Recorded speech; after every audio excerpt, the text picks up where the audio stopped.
Good afternoon po sa ating lahat. May gagawin tayo. Speed dry. Sira po ang kanyang spin motor. Papalitan po natin.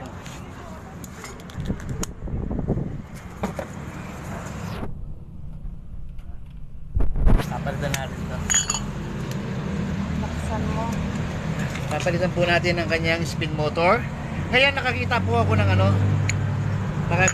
ng wash motor sa isang junk shop. Ito na. As tinignan ko, pinandar ko kanina, okay na, umaandar naman, no? Kaya ito yung ipapalit natin, no? Mas maganda kasi kung wash motor po ang gagamitin po natin sa ating spin dryer. Mas malakas siya, no? Hindi siya mahirapan umikot kasi itong ganitong malalaki kasi itong mga spin tab nito, malalaki. Tingnan nyo, Ano siya? Sharp 9.5 kilograms. Ayan, may malaking tab. Malaki po ang kanyang spin tab. Kaya yung mga ganitong klaseng motor na ito yung mga ano lang to, yung mga single na maliliit, no, yung mga bago ngayon. Ito pwedeng gamitin itong mga spin motor na to, no? Pero ito yung mga old model na spin dryer na to na Sharp. Medyo malaki, no? Malaki yung malaki yung spin tab niya, no? Kaya gagamit tayo wash motor ang gagamitin natin. Ngayon, unang gagawin natin mga puting-ting ay susukatin muna natin yung shafting na lumabas dito, no? Susukatin lang natin. No? Susukatin natin kung hanggang saan yung niya. Yung taas niya.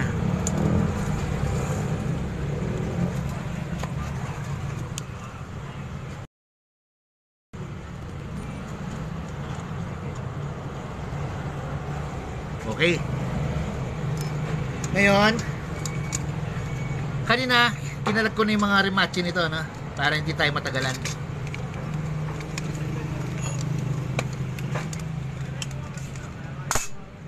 Tinanggal ko na sila.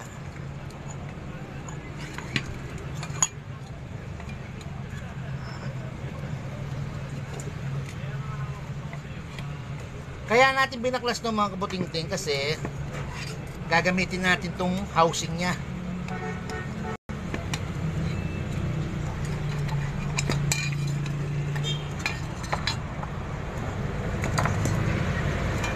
Gagamitin natin itong housing niya. Tapos kukunin natin ang stator niya tsaka rotor. Kasi hindi natin pwedeng gamitin kung ito na mismo ang gagamitin natin. Tingnan nyo, ang lalaki ng butas, no?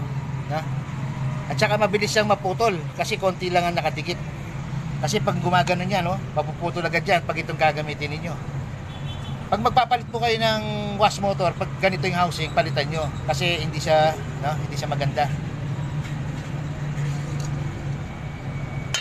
No, mukhang parang sunog na, no? Pero maandar pa to. Ano lang yan, dumi. Ngayon, tanggalin natin to.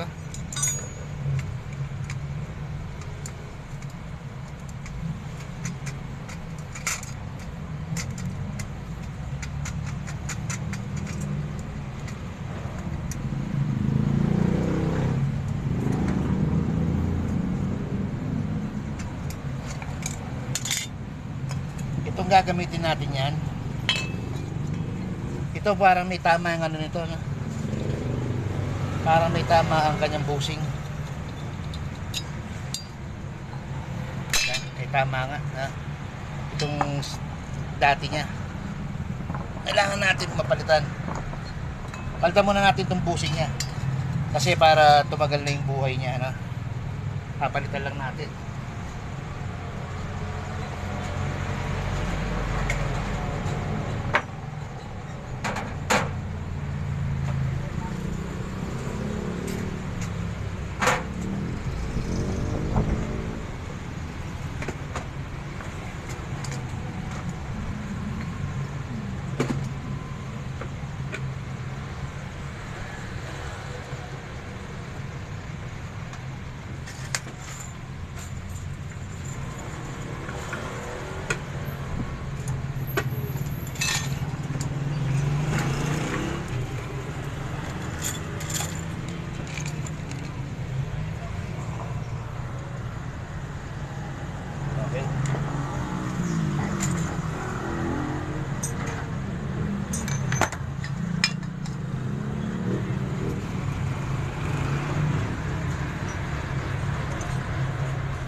Magpapalit muna tayo ng bushing mga butingting, no?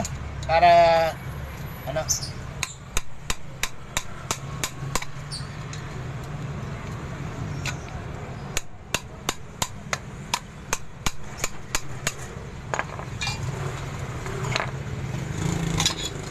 Apat lang na nakatupi. Apat lang yan.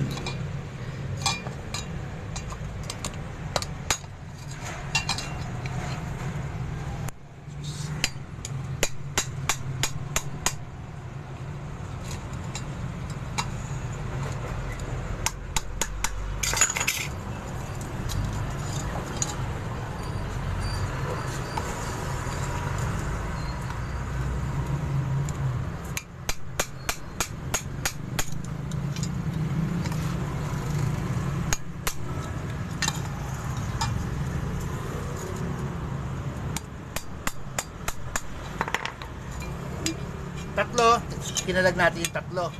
Yung isa, iniwan natin. Tatlo lang.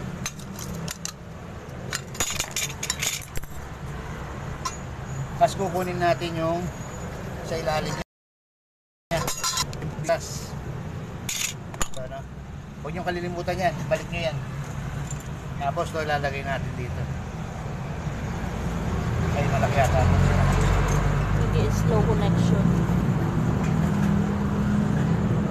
Babalik natin dito. Tapos lagyan natin ng foam. Tapos lagyan na natin ng lagis. Kasi babalik na natin. Okay. Tapos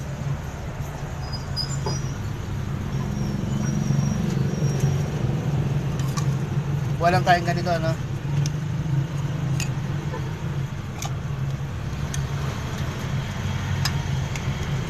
Tapos pakpukin muna natin doon.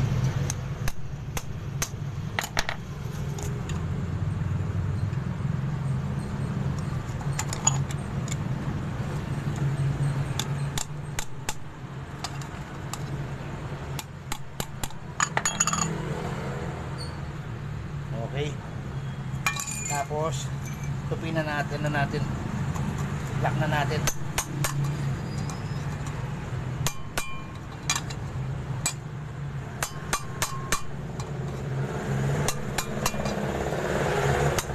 Okay, tapos na.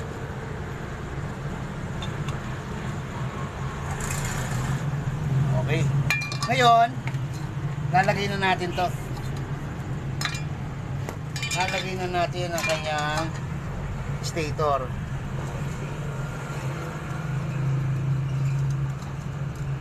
Yung mga housing niya mga kabutintim, magkakamukha lang yan nung ano, no, yung size ng stator nila, no? Yung butas na yan, no? Tsaka to, magkakasize lahat yan. Dito nyo lagay yan. Wash at saka spin. Wash tsaka spin, magkakamukha na yan. Pag nilapat nyo, lumalapat na po ng maayos yan. Ayan, no? Lumalapat ng maayos. Yung ano niya, no? Yung lumalabas dito na stopper niya, kamukha lang yan.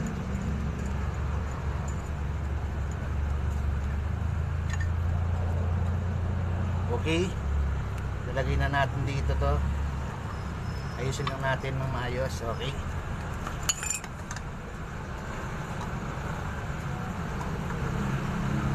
tapos lagay na natin ang kanyang,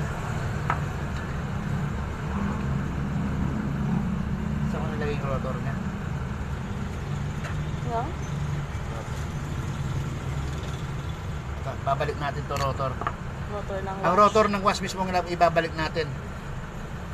Kasi ito na yung kapal niya, no? Kung gano'ng kakapal yan, gano'n dapat, no? Okay. Tapos lalagay na natin yung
natin. Tapos tornilyo na natin. Ay, isa pa rin ano, yung isang tornilyo natin malaki ng ano. Ayun. Lalagyan natin ng tanda.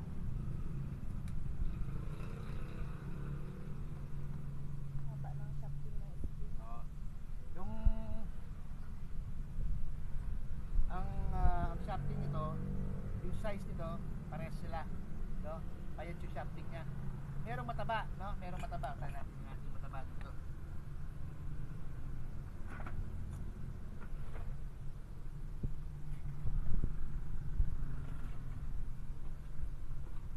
Ito. Ito mataba yung shafting nito. Ito pwedeng gamitin ito sa mga LG. Kasi sa LG, pag magpapalit kayo ng wash motor, hindi kayo pwedeng gumamit ng payat ng shafting. Sa LG, ang gagamitin niyo po, mataba dapat ang shafting ng inyong wash motor. Hindi pwede ang payat ng shafting. Itong payat ng shafting, kahit saan na anong klaseng washing machine pwede. Huwag lang LG. LG kailangan mataba ang shafting na gagamitin, ha? Tapos maglalagay lang tayo ng ano, tanda pala dito. Ha?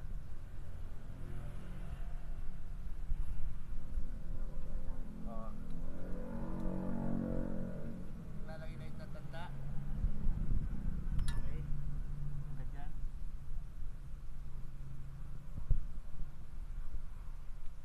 Diyan natin siya puputulin mamaya. Okay. Tapos lock na natin. Kaya nilagay na natin ito kasi gagamitin natin ang kanyang screw. Kaya inuna na natin lagyan nito, ha? I-screw na natin mga patingting. Napakaganda nito, yung ganitong klaseng ano, pangalan nito. Wash motor, pag ito ginamit nyo, mas maano siya, mas yung sa amin kasi yung ano namin, yung washing machine namin, LG. Oh, ano na yun, ilang taon na yun, ma? 10 years. Mga 9 years na? 10 na? O 10, o biro mo 10 na, 10 years na. Hindi pa po nasira.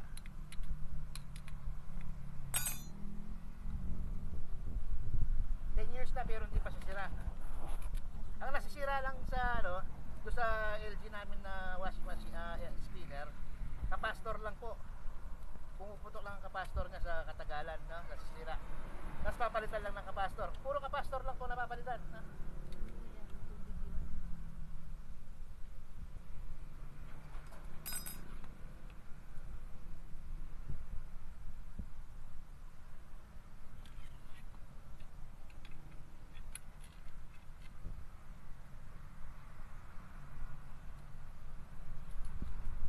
Kagandahan nito, kahit mabigat yung ano, yung load niya, kayang-kaya na, no?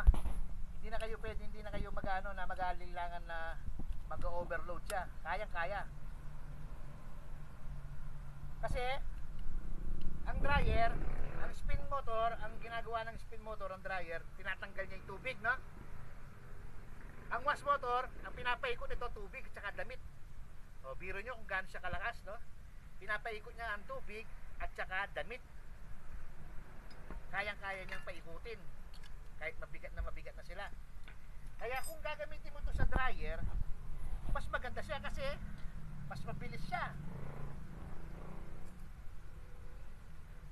Kasi hindi na siya magano no? Hindi naman siya magpapaikot ng tubig tsaka ano, no? Ang paikutin niya lang ano, para lang matanggal lalo yung tubig. Kaya mas maano siya, mas mapuwersa. Maniwala kayo, napakaganda nito. Kung meron kayong mga spin ano, kunyari may nasira kayong spinner sa bahay ninyo, konti lang ang diferensya sa wash motor mga kabutingting, no? Konting-konti lang. Pero sulit naman, no? Masusulit naman ang gastos ninyo pag napalitan nyo ng ano, wash motor.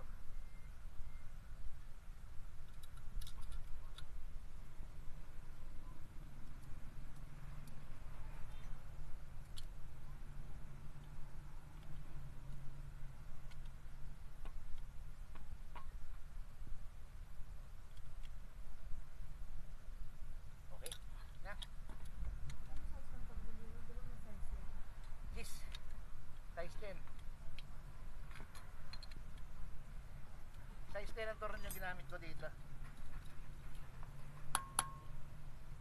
Maganda na yung ikot. Ngayon, gagrinderin natin siya, puputulin natin.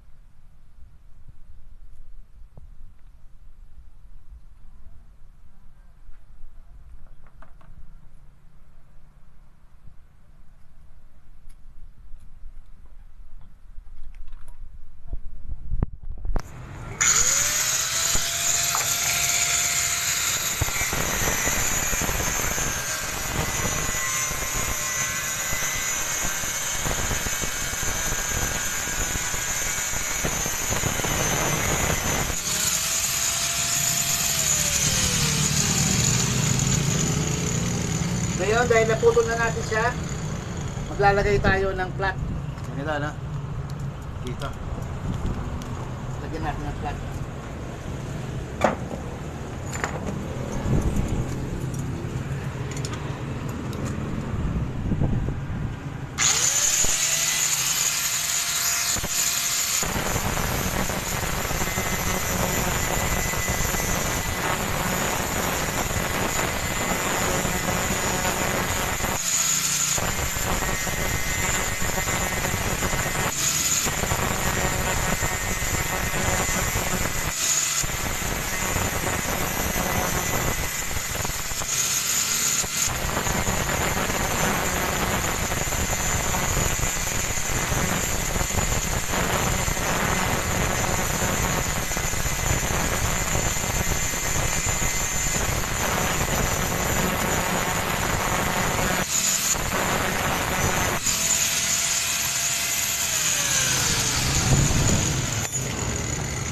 Kaya na ba?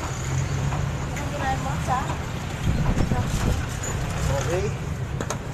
Tapos tayo. Tapos lalagyan na natin itong kanyang kunya.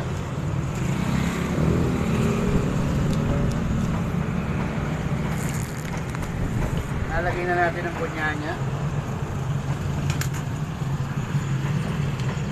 Bakit naman ginaya mo? Tapos, Okay. okay mga putingting. Ako'y humingi muna ng pasensya sa inyo. No? Saan mo? Oh, humingi po ako ng pasensya sa inyo. Yung anak ko nagpapasundo, masama daw yung pagkaramdam niya. Pupunta muna ako sa school. Basta't pag nga no, putingting, no? Ilalive na lang natin uli. Relight. No? I-relive natin uli. Okay mga putingting, salamat po. Salamat sa pagpunawa. Maraming salamat po. God bless po sa ating lahat.